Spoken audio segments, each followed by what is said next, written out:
आज का class 12th वाले स्टूडेंट के लिए, क्या आज का क्लास 12th वाले स्टूडेंट के लिए काफ़ी स्पेशल होने वाला है, क्योंकि आज की क्लास में हम लोग देखने वाले हैं कि 10 से 15 दिनों में, क्या मात्र 10 से 15 दिनों में कैसे 90% लाएं, क्या 10 से 15 दिनों में कैसे 90% अंक लाएं। क्योंकि मेरे दोस्त हम लोग के पास जो समय है बहुत ही कम बच चुका है और लिमिटेड है और इम्पोर्टेंट समय बचा हुआ, क्योंकि फरवरी आने वाला है। क्या फरवरी आने वाला है, मात्र 10 से 15 दिन हमारे पास बचा है। और क्या 2024 बोर्ड एग्जाम में, क्या 2024 बोर्ड एग्जाम में 90% अंक अभी से पढ़कर लाया जा सकता है।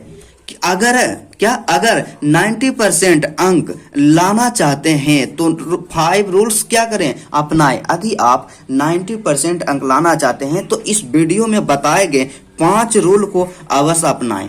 तो सबसे पहले तो आप लोगों के मन में तरह तरह का प्रश्न उठ रहा होगा, क्योंकि बहुत ही कम समय बचा हुआ। सबसे इस तरह का प्रश्न आपके दिमाग में आता होगा कि अब किस टॉपिक पर ज्यादा फोकस करें, क्या अब किस टॉपिक पे ज्यादा फोकस करें, क्या पढ़ना चाहिए और क्या नहीं, क्या पढ़ना चाहिए और क्या नहीं पढ़ना चाहिए। मतलब इस तरह के प्रश्न आपके दिमाग में अक्सर उठता होगा और अक्सर आप कंफ्यूज रहते होंगे। उसके बाद क्या है कि एग्जाम जो है काफी नजदीक आ गया है, क्या एग्जाम काफी नजदीक आ गया है और अभी तक सिलेबस जो है पूरा नहीं हो पाया है, क्या अभी तक सिलेबस पूरा नहीं हो पाया है। अब क्या करें और कैसे अपने तैयारी को एक बेहतर दिशा और दशा दें। तो चलिए देखते हैं कि यदि आप एक बेहतर स्टूडेंट बनना चाहते हैं और एक अच्छा नंबर लाना चाहते हैं तो क्या करना चाहिए। अभी से आपको किस चीज पे विशेष फोकस करना चाहिए, क्या पढ़ना चाहिए या क्या नहीं पढ़ना चाहिए।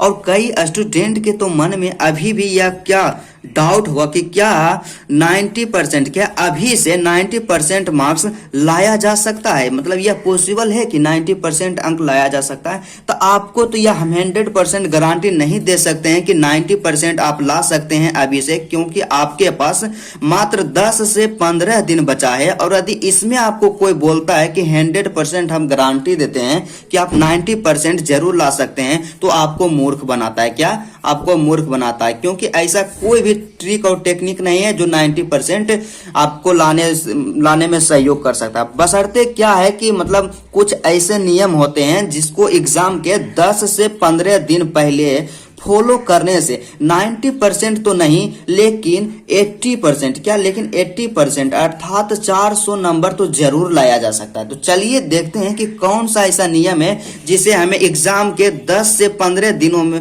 के पहले क्या करना चाहिए, फॉलो करना चाहिए और हम कम से कम 80% तो अंक जरूर आ जाए। तो चलिए स्टार्ट करते हैं और देखते हैं। तो सबसे पहले आपसे एक छोटा सा रिक्वेस्ट है, यदि आप मेरे वीडियो पे नए हैं तो वीडियो को जरूर लाइक कीजिएगा और मेरे चैनल को सब्सक्राइब कर दीजिएगा। तो चलिए आज का क्लास देखते हैं। तो सबसे पहला क्या है मेरे दोस्त, यहाँ पे हम लोग देखेंगे आज कि यदि आप 90% अंक लाना चाहते हैं, क्या यदि आप 90% अंक लाना चाहते हैं अर्थात 90 से 80% अंक लाना चाहते हैं तो निम्नलिखित बिंदु पर विशेष ध्यान दीजिए। क्या कीजिए कि यदि आप 90% या 80% अंक लाना चाहते हैं तो क्या कीजिए, निम्नलिखित बातों पे विशेष ध्यान दीजिए, क्योंकि ऐसे टिप्स और टेक्निक बताया गया है जिसके द्वारा आपका अंक जो है स्वतः इंक्रीज होगा, क्या स्वतः इंक्रीज होगा। बस आपको क्या करना है कि इन तमाम रूल्स को फॉलो करना है। तो सबसे पहला रूल्स हमारे पास जो यही है, क्या है कि सबसे पहले स्कूल या कॉलेज और कोचिंग जाना बंद कर दें दो, क्या स्कूल कॉलेज और कोचिंग जाना बंद कर दो, क्योंकि मेरे दोस्त आपके पास बहुत ही कम समय बचा हुआ है और इसमें कई स्टूडेंट क्या करते हैं कि अभी तक मेरा सिलेबस पूरा नहीं हुआ है और वो क्या करते हैं, कोचिंग जाते रहते हैं ऑफलाइन पढ़ने के लिए। लेकिन आपको इस तरह का गलती नहीं करना है, क्योंकि मेरे दोस्त आपके पास जो समय बचा हुआ है बहुत ही लिमिटेड और बहुत ही कम समय बचा हुआ है। तो आपको क्या करना चाहिए, कोचिंग कॉलेज या स्कूल आप जहां भी जाते हैं वहां जाना बंद कीजिए। बस अपने आप को एक कमरा में बंद कीजिए और स्टडी पे फोकस कीजिए। उसके बाद दूसरा क्या है, दूसरा जो है मोस्ट इम्पोर्टेंट है, क्या है कि अब कोई नया चीज ना पढ़े। मतलब क्या करें कि अब कोई नया चीज ना पढ़े, अर्थात सिलेबस पूरा करने की कोशिश ना करें, क्या सिलेबस पूरा करने की कोशिश ना करें, क्योंकि कई ऐसे स्टूडेंट होते हैं जिनका सिलेबस पूरा नहीं हो पाता और वो सोचते हैं कि हम अपना क्या करेंगे, सिलेबस को पूरा कर लेंगे। लेकिन यह सबसे बिग मिस्टेक है, सबसे बड़ा मिस्टेक है, ऐसा नहीं करना चाहिए। क्योंकि आपके पास तो आप जानते हैं कि समय कम बचा हुआ है, आप जितना से ज्यादा हो सके क्या कीजिए, आप रिविजन कीजिए। क्या जो पढ़े हैं उसी का रिविजन कीजिए, सिलेबस पूरा करने की कोशिश नहीं कीजिए। क्योंकि यदि आप सिलेबस पूरा करने की कोशिश कीजिएगा तो आपका स्वाभाविक है कि तैयारी बेहतर नहीं होगा। क्योंकि आप लोग जानते हैं कि आप 10 से 8 महीना में, क्या 10 से 8 महीना में आप अपना सिलेबस को पूरा नहीं कर पाए तो क्या 10 से 8 दिन में आप अपना सिलेबस को पूरा कर पाएंगे? तो इसलिए कभी भी ऐसा गलती नहीं करना है। यह तो बात हो गया कि हमें क्या नहीं करना चाहिए। अब यह जानेंगे हम लोग कि हमें क्या करना चाहिए, किस तरह से पढ़ना चाहिए, किस टॉपिक पे विशेष फोकस करना चाहिए। तो सबसे पहला तीसरा रूल में से जो आता है क्या है कि ज्यादा से ज्यादा रिवीजन, क्या ज्यादा से ज्यादा रिवीजन कीजिए। मतलब मोस्ट VVI है, क्या यही जो है आपका जो अंक होता है एग्जाम में, इसको इंक्रीज करता है। क्या इंक्रीज करता है, बढ़ाता है रिवीजन। आप जितना ज्यादा हो जो आप पीछे पड़े हैं उसी को आप क्या कीजिए, रिवीजन कीजिए। क्योंकि रिवीजन जितना आप कीजिएगा उतना आपके अंदर कॉन्फिडेंस बढ़ेगा और आत्मविश्वास जब बढ़ेगा तो स्वाभाविक है कि आपको एक अच्छा अंक जरूर मिलेगा।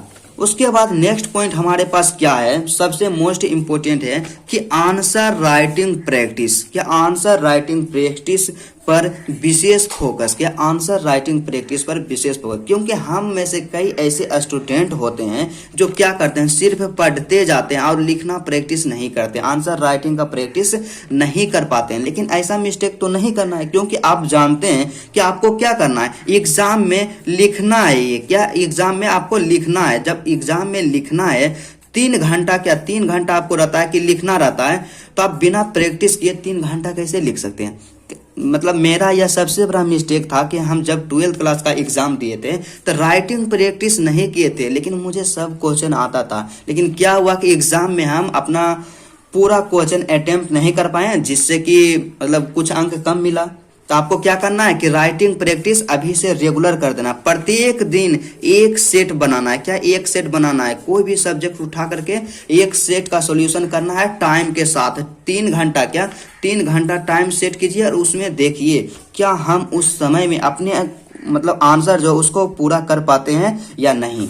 उसके बाद क्या है, उसके बाद जो है कि 10 से 12 दिनों के लिए सब्जेक्ट वाइज स्ट्रेटेजी। अब क्या हम लोग देखेंगे कि 10 से 12 दिनों के लिए सब्जेक्ट के अनुसार स्ट्रेटेजी क्या अपनाना चाहिए। मतलब किस तरह से किस सब्जेक्ट को पढ़ना चाहिए, किस सब्जेक्ट में किस चीज पे विशेष फोकस करना चाहिए जिससे कि हमें एक बेहतर अंक आए। तो चलिए देखते हैं। तो सबसे पहला हमारे पास है क्या है, हिंदी। क्या हिंदी के लिए जानेंगे कि क्या स्ट्रेटेजी होना चाहिए हमारे पास 10 से 12 दिनों के लिए। तो सबसे पहले देखते हैं माय डियर स्टूडेंट, तो इसमें क्या करेंगे।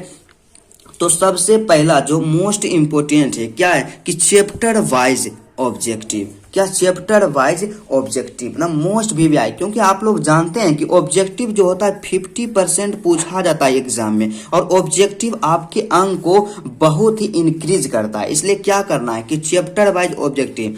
कई स्टूडेंट ऐसा मिस्टेक करते हैं कि जहां तहां से ऑब्जेक्टिव, कभी हुआ तो कोई चैप्टर से ऑब्जेक्टिव याद कर लिए, तो कभी काव्यखंड से एक चैप्टर के ऑब्जेक्टिव याद कर लिए। लेकिन ऐसा मिस्टेक नहीं करना है। क्या करना है कि रेगुलर गद्य खंड का भी मतलब A से Z तक जितना चैप्टर है सबका चैप्टर वाइज ऑब्जेक्टिव कंप्लीट कर लेना है। और काव्य खंड के मतलब सिंपली आपको क्या करना है कि आपके पास जो बचा है 10 से 12 दिन, लेकिन आप मान के चलिए आपके पास मात्र 10 दिन बचा हुआ था, 10 दिन में आपको कंप्लीट करना है। तो आपके पास हिंदी में जो चैप्टर बचा हुआ है क्या है, मुख्यतः मतलब आप देखें तो 24 चैप्टर है। क्या 24 चैप्टर है। तो 24 चैप्टर है तो एक दिन में आप मतलब कितना चैप्टर पढ़िएगा कि 10 दिन में कंप्लीट हो जाए। तो मेरे अनुसार यदि देखा जाए तो आप क्या कीजिए कि कम से कम एक दिन में ना 3 चैप्टर के ऑब्जेक्टिव को क्या कीजिए, देखिए 3 चैप्टर के ऑब्जेक्टिव को आप देखिए, मतलब उसको रिमेम्बर कीजिए, याद कीजिए। क्योंकि आप पहले भी ऑब्जेक्टिव पे प्रैक्टिस किए हैं, उसमें कम समय लगेगा, इसलिए एक दिन में 3 चैप्टर खत्म कीजिए।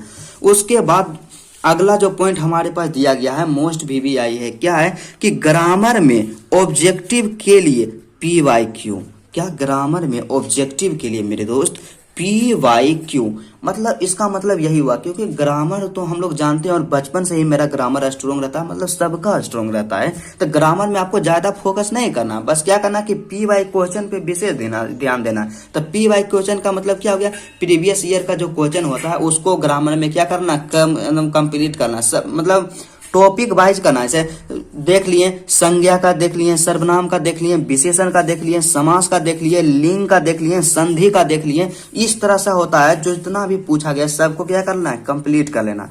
ऑब्जेक्टिव का तो आप काम खत्म हो गया। उसके बाद हम आप क्या करेंगे कि हिंदी में कि निबंध पे आपको फोकस कर देना है। क्या निबंध, क्योंकि निबंध जो होता है 8 अंक का पूछा जाता है एग्जाम में। तो निबंध तैयार कर लेना है सिलेक्टेड। आप जहां भी पढ़ते हैं, जिस सर से भी पढ़ते हैं, वो आपको सिलेक्टेड निबंध बताए होंगे, तो उसको क्या करना है, तैयार कर लेना। उसके बाद क्या करना है, संक्षेपण का प्रैक्टिस करना है। क्या संक्षेपण का प्रैक्टिस करना है, 4 अंक का संक्षेपण पूछा जाता है। उसके बाद पत्र लेखन, क्या पत्र लेखन जो है 5 अंक का पूछा जाता है। पत्र लेखन भी प्रैक्टिस कर लेना है कि किस तरह से, मतलब पत्र लेखन का जो फॉर्मेट होता है, फॉर्मेट को आपको ध्यान में रखना है। बाकी तब तो आप हिंदी में अपने से ही लिख सकते हैं। उसके बाद क्या है कि सप्रसंग व्याख्या।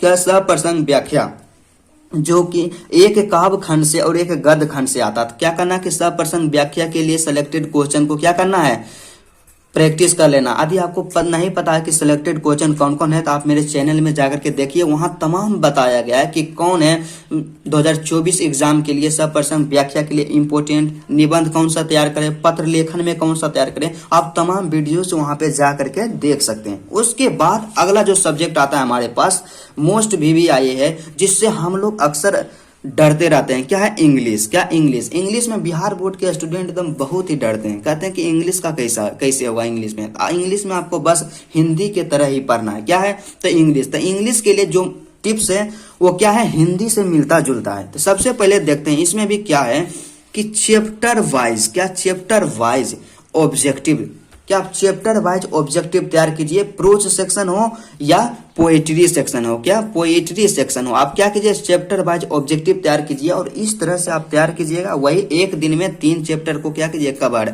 आप उसको रटिए नहीं, कम से कम 2 से 3 बार उसको रीड भी कीजिए। क्या रीड भी कीजिए, पढ़िए। और आपके दिमाग में जब रहेगा तो एग्जाम में जैसे ही आएगा उसको आप आसानी से टिक कर सकते हैं। उसके बाद दूसरा क्या आता है कि राइटर नेम। क्या इंग्लिश में जो आता है राइटर नेम, तो राइटर नेम जो होता है माय डियर स्टूडेंट, वो हमारे एग्जाम में 10 अंक का पूछा जाता है। क्या 10 अंक का, वो भी सब्जेक्टिव में पूछा जाता है। ऑब्जेक्टिव में तो पूछा ही जाएगा कि this chapter is composed bye, मतलब किस राइटर के द्वारा लिखा गया। लेकिन सब्जेक्टिव में आता है क्या, मिलान करने वाला, क्या मैचिंग बॉक्स जो आता है मिलान करने वाला है, 10 नंबर का पूछा जाता है। मतलब 2 को पूछा जाता है मिलान करने वाला। एक होता है प्रोज सेक्शन से, एक होता है पोएट्री सेक्शन से। बस आपको क्या कीजिए, इसको तो आप VVI कर दीजिए राइटर नेम को, इसको आपको क्या करना है, एकदम कंफर्म कर लेना। उसके बाद क्या आता है, उसके बाद आता है इंग्लिश में कि ऐसे।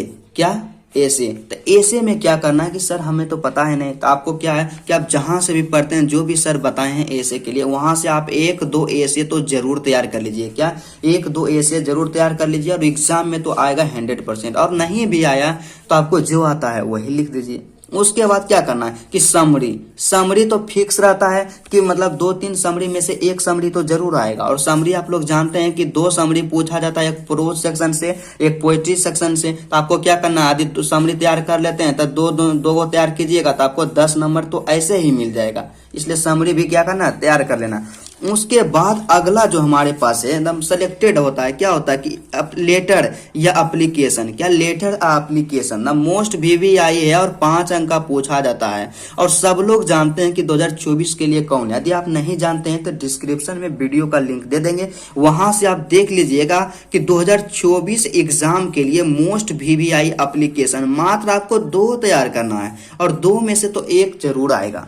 उसके बाद क्या है कि story of English. Story of English से क्या होता है कि 5 अंक वाला प्रश्न तैयार करना है। क्या करना है, स्टोरी ऑफ इंग्लिश से 5 अंक वाला प्रश्न तैयार करना है। और 5 अंक वाला प्रश्न तो आप लोग जानते हैं कि right and note on middle English, right and note on old English, और उसके बाद क्या होता है कि right and note on modern English. मतलब इस तरह के प्रश्न आते हैं। यदि आप इन तीनों को तैयार कर लेते हैं, 2024 में जो पूछा गया 23 में, 23 वाला को छोड़ के मात्र आप 2 से 3 तैयार करते हैं तो उसमें जरूर आएगा एग्जाम में, 100% गारंटी। उसके बाद क्या है मोस्ट इंपोर्टेंट जो होता है कि लाइन एक्सप्लेनेशन। क्या लाइन एक्सप्लेनेशन? लाइन एक्सप्लेनेशन जो होता है वो भी कितना 8 अंक का पूछा जाता है। एक होता है 4 अंक का होता है प्रोज सेक्शन से और 4 अंक का होता है पोएट्री सेक्शन से। इसलिए आप क्या कीजिए लाइन एक्सप्लेनेशन को विस्तार पूर्वक क्या कर लीजिए, मतलब उसका जो तरीका होता है किस तरह से हम लोग लाइन एक्सप्लेनेशन करते हैं उसको आप क्या कीजिए ध्यान में रखिए। उसके बाद क्या है, उसके बाद जो लास्ट में आता है 4 नंबर का या वहाँ आता है कि पैसेज प्रैक्टिस। क्या पैसेज प्रैक्टिस आता है? पैसेज का क्या करना है प्रैक्टिस कर देना है, क्योंकि आपको आपके पास एक पैसेज दिया हुआ रहेगा लास्ट में जो आता है पैसेज, उसको पढ़ करके और उसी में से आंसर निकाल करके क्या करना है वहां पे लिखना है। लेकिन इतना आसान भी नहीं होता। आपको क्या करना है 1-2 जो पैसेज पिछले साल पूछा गया है क्या P/Q जो पूछा गया उसको आप तैयार कर लीजिए, प्रैक्टिस कर लीजिए। इससे आपका कॉन्फिडेंस डेवलप होगा और आपको एक बेहतर अंक जरूर आएगा। बस आप इंग्लिश में इतना कीजिए और इतना में से आपको तो मतलब हम एक अनुमान मेरे अनुसार यदि आप इतना कवर कर लेते हैं तो आपको जो है 90% अंक लाने से कोई नहीं रोक सकता। क्या इंग्लिश में 90% अंक लाने से कोई नहीं रोक सकता। उसके बाद क्या होता है कि फिजिक्स, केमिस्ट्री और बायोलॉजी। क्या फिजिक्स, केमिस्ट्री और बायोलॉजी इन तीनों में हम देखेंगे कि इसका तैयारी कैसे करेंगे। और तीनों का जो तैयारी होता है कॉमन होता है, लगभग सब में सेम होता है। और आपको अंत तक आप वीडियो को जरूर देखिएगा, क्योंकि अंत में जो 5वां रूल्स बताएंगे ना मोस्ट इंपोर्टेंट है और 2024 के लिए क्या है एकदम VVI है, इसको आप इग्नोर नहीं कीजिएगा। इसलिए आप वीडियो को अंत तक जरूर देखिएगा। सबसे पहले आता है क्या आता है कि तीनों के लिए फिजिक्स, केमिस्ट्री और बायोलॉजी के लिए क्या करना है कि चैप्टर वाइज ऑब्जेक्टिव। क्या चैप्टर वाइज ऑब्जेक्टिव को कंप्लीट कर लेना। उसके बाद SI मात्रक और बीमा। फिजिक्स के जितने भी SI मात्रक है और बीमा है आप YouTube पे सर्च कीजिएगा वहां पे कि SI मात्रक और मतलब बीमा जो होता है फिजिक्स का, तो हम बहुत सारा वीडियो चलाएगा। आप उसको एक कॉपी में लिख करके उसको प्रैक्टिस कीजिएगा, क्योंकि 5 से 6 ऑब्जेक्टिव जो होता है इसी से पूछा जाता है। क्या 5 से 6 ऑब्जेक्टिव हमारे एग्जाम में SI मात्रक और बीमा से पूछा जाता है। उसके बाद क्या है कि सिलेक्टेड लॉन्ग क्वेश्चन। क्या सिलेक्टेड लॉन्ग क्वेश्चन, क्योंकि आप जहां भी पढ़ते होंगे या ऑनलाइन, क्या ऑनलाइन पढ़ते होंगे या ऑफलाइन पढ़ते होंगे, तो वहां के जो सर होंगे सभी सब्जेक्ट के लॉन्ग क्वेश्चन आपको सेलेक्ट किए होंगे, गेस किए होंगे कि यह 2024 एग्जाम के लिए मोस्ट इंपोर्टेंट है। उसको क्या करना है बढ़िया से तैयार करना। उसके बाद क्या है कि बायोलॉजी में चित्र बनाने की प्रैक्टिस। क्या बायोलॉजी में क्या करना है कि चित्र बनाने का प्रैक्टिस कर लेना है, क्योंकि एग्जाम में जब हम जाते हैं और बिना प्रैक्टिस, विदाउट प्रैक्टिस के हम लोग वहां पे जब फिगर को बनाते हैं तो क्या होता है हमसे गलतियां हो जाता है और उससे क्या होता है टाइम इन्वेस्ट होता है। सबसे ज्यादा जरूरी होता है आपका टाइम इन्वेस्ट हो जाता है। इसलिए क्या करना है कि चित्र बनाने के प्रैक्टिस अभी से ही कर लेना। उसके बाद क्या है कि रेगुलर टेस्ट। क्या 10 से 12 दिनों में आपको क्या करना है कि रेगुलर टेस्ट देना है। क्या रेगुलर टेस्ट देना है। अब प्लस में क्या करना है आंसर राइटिंग प्रैक्टिस। क्या आंसर राइटिंग प्रैक्टिस, क्योंकि आंसर राइटिंग प्रैक्टिस आप जब तक नहीं कीजिएगा तब क्या होगा आप एग्जाम में पूरा क्वेश्चन कभी भी अटेम्प्ट नहीं कर पाइएगा। और उससे क्या होगा यदि आप अटेम्प्ट भी कर पाते हैं लेकिन आपका जो राइटिंग रहेगा, क्या आपका जो राइटिंग रहेगा अच्छा राइटिंग नहीं रहेगा। जब अच्छा राइटिंग आपके पास नहीं रहेगा तो आपको स्वाभाविक है कि एक बेहतर अंक नहीं मिलेगा। इसलिए क्या करना है कि रेगुलर तो टेस्ट देना है और राइटिंग प्रैक्टिस। इसके लिए आप क्या कीजिए कि पिछले साल का कोई भी क्या कीजिए एक पेपर उठा लीजिए कोई भी सब्जेक्ट का, उसको क्या 3 घंटे के साथ उसको सोल्व करने का प्रयत्न कीजिए, प्रयास कीजिए। यदि उतना में आप कर पाते हैं तो ठीक है, और नहीं कर पाते हैं तो अपने राइटिंग स्पीड को इंक्रीज करना है, बढ़ाना है।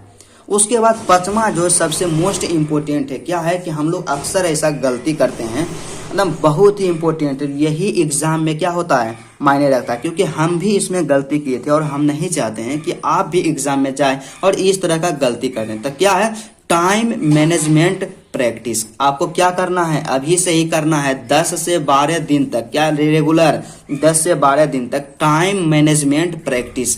अब टाइम मैनेजमेंट प्रैक्टिस कैसे होगा, क्योंकि आप जानते हैं कि आपको जो एग्जाम में समय दिया जाता है 3 घंटा, और 3 घंटा में ही आपको क्या करना था, क्वेश्चन को सोल्व करना होता है। तो उसी को आप मैनेज कीजिए। कोई एक पेपर उठाइए किसी भी साल का, उसको 3 घंटा में सोल्व करने का प्रैक्टिस कीजिए। उतना आप कर पाते हैं तो ठीक है, और नहीं कर पाते हैं तो स्पीड जो है राइटिंग आप बढ़ाइए। लेकिन क्या होता है कि हम लोग अक्सर इसमें कंफ्यूज हो जाते हैं कि सर किस तरह से करना। आप तो बता दिए कि टाइम मैनेजमेंट करना है प्रैक्टिस, लेकिन कैसे करना है, कुछ आइडिया बताइए। तो आपको क्या करना है कि आप लोग जानते हैं कि आपके एग्जाम में 3 तरह का प्रश्न पूछा जाता है। क्या 3 तरह का प्रश्न पूछा जाता है। पहला जो होता है ऑब्जेक्टिव, दूसरा जो होता है शॉर्ट क्वेश्चन, क्या शॉर्ट क्वेश्चन, और तीसरा जो होता है लॉन्ग क्वेश्चन। मतलब 3 तरह के प्रश्न आपके एग्जाम में दिया जाता है। तो आपको जो टाइम दिया जाता है 3 घंटा, क्या 3 घंटा समय दिया जाता है, और उसके बाद 15 मिनट आपको एक्स्ट्रा समय दिया जाता है। क्या 15 मिनट एक्स्ट्रा समय दिया जाता है। मान लिया जाए कि किसी का एग्जाम 10 बजे से स्टार्ट है, 10 बजे से 1 बजे तक एग्जाम होगा 3 घंटा, तो आपको जो है 9:45 में ही, क्या 9:45 में ही OMR जो सीट रहता है, क्या OMR जो सीट रहता है 15 मिनट पहले दे दिया जाता है, और 15 मिनट में OMR का सीट जो होता है उसको क्या करना, भरना है।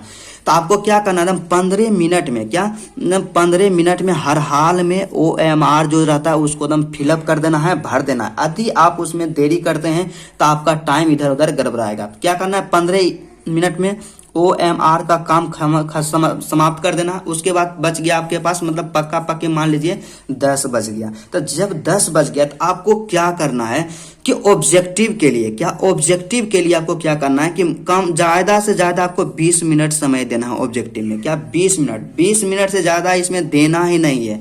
20 मिनट में क्या करना है, ऑब्जेक्टिव को खत्म कर देना है।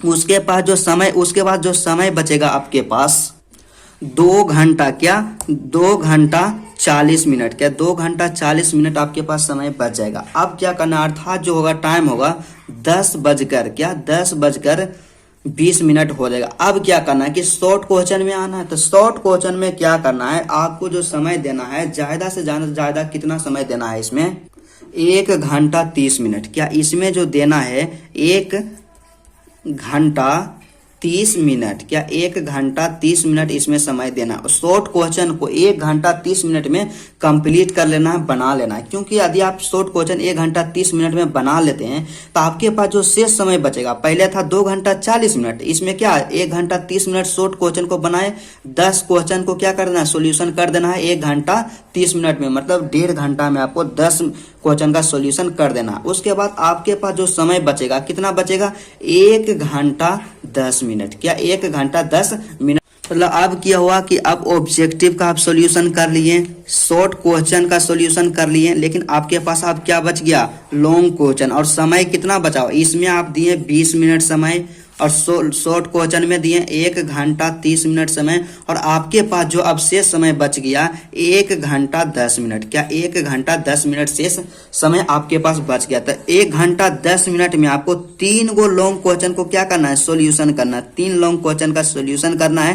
तो इसमें आप क्या, यदि लॉन्ग क्वेश्चन है इसमें ज्यादा वर्ड्स लिखना पड़ता है, इसलिए आप 1 घंटा 30 मिनट यदि 10 मिनट इसमें देते हैं लॉन्ग क्वेश्चन में, तो आप स्थिर से लिख पाएंगे एक अच्छा हैंड राइटिंग के साथ। इसी टाइम को क्या करना है, आपको फॉलो करना है। क्या करना, ऑब्जेक्टिव के लिए 20 समय में ऑब्जेक्टिव कंप्लीट हो जाना चाहिए 20 मिनट में। उसके बाद शॉर्ट क्वेश्चन 1 घंटा 30 मिनट, ज्यादा से ज्यादा इसमें आप 40 मिनट कर सकते हैं, लेकिन इससे ज्यादा नहीं। उसके बाद शॉर्ट क्वेश्चन जो है लगभग क्या करना है कि 1 घंटा में कंप्लीट करने का प्रयास करना है। लॉन्ग क्वेश्चन, क्या लॉन्ग क्वेश्चन को 1 घंटा में कंप्लीट करने का प्रयास करना है। यदि आप इस तरह से अपनी तैयारी को करते हैं आज से 10 से 12 दिन तक, क्या 10 से 12 दिन तक अभी से यदि आप इस तरह से अपनी तैयारी को करते हैं, इन तमाम रूल्स को फॉलो करते हैं, तो आपको जो है 80% लाने से कोई नहीं रोक सकता। क्या 80% मतलब 80%, अर्थात 400 नंबर लाने से कोई नहीं रोक सकता है। तो चलिए आज का क्लास यहीं तक रहता है। यदि आपको वीडियो अच्छा लगा तो वीडियो को दिल से लाइक कीजिएगा, और मेरे चैनल पे यदि आप नए हैं तो चैनल को जरूर सब्सक्राइब कर लीजिएगा।